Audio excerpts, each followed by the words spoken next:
CBSE പാഠ്യപദ്ധതിയുടെ ഭാഗമായി 9ാം ക്ലാസ്സിൽ മൂന്നാം ഭാഷ ഉൾപ്പെടുത്തരുതെന്ന് സുപ്രീം കോടതി. മൂന്നാം ഭാഷ ഉൾപ്പെടുത്തുന്നതിൽ ആശങ്ക പ്രകടിപ്പിച്ച കോടതി വിദ്യാർത്ഥികളിൽ അനാവശ്യ സമ്മർദ്ദമുണ്ടാക്കുമെന്ന് ചൂണ്ടിക്കാട്ടി.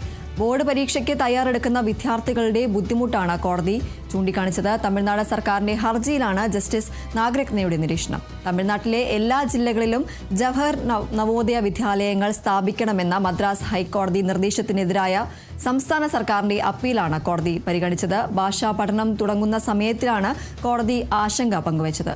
ത്രിഭാഷാ പഠനം നേരത്തെ ആവണമെന്നും കോടതി അഭിപ്രായപ്പെട്ടു. സ്കൂളുകളിൽ പിന്തുടരുന്ന ത്രിഭാഷാ നയത്തെക്കുറിച്ചുള്ള ആശങ്കകൾ ചൂണ്ടിക്കാട്ടി ജവഹർ വിദ്യാലയങ്ങൾ സ്ഥാപിക്കുന്നതിനെ തമിഴ്നാട് എതിർക്കുകയായിരുന്നു. സംസ്ഥാനങ്ങൾക്ക് മേൽ ഭാഷ അടിച്ചേൽപ്പിക്കരുതെന്ന് ദേശീയ വിദ്യാഭ്യാസ നയം പറയുന്നുണ്ടെന്ന കേസിൽ കക്ഷി ചേർന്ന സന്നദ്ധ സംഘടന ചൂണ്ടിക്കാട്ടി.